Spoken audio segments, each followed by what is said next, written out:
Welcome to Tenor Tech, where I solve the problems you didn't even know you had. Start by reproducing the console error in a clean workspace session.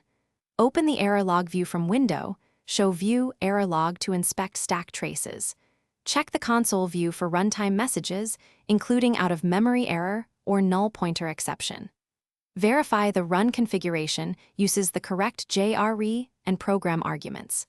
Confirm workspace build settings and automatic building are enabled when needed. Review plugin conflicts and recent updates that might change console behavior. Collect log files and a minimal reproducer before applying fixes or filing a bug report. Clear and rebuild the workspace to remove stale class files and incremental compilation issues. Increase Eclipse heap size in Eclipse. Set XMS 256M and XMX 2G for heavy projects. Disable console limit or increase buffer via preferences, run/debug, console buffer size. Run with the correct working directory and file encoding, such as UTF-8 when needed. Update or revert problematic plugins and restart Eclipse with clean if plugin state is corrupted.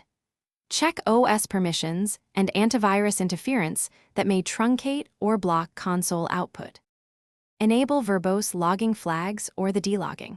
Level equals debug system property for detailed output. Attach a remote debugger and set breakpoints to see where console output stops or fails. Use tail or grep on workspace /metadata/ log to stream relevant log entries in real time. Create a minimal reproducible project that isolates the fault and removes unrelated dependencies. Reinstall Eclipse or test with a fresh workspace to verify if configuration corruption persists.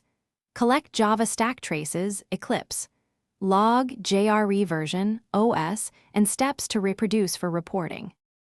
Thanks for watching. Subscribe to keep your life in tune.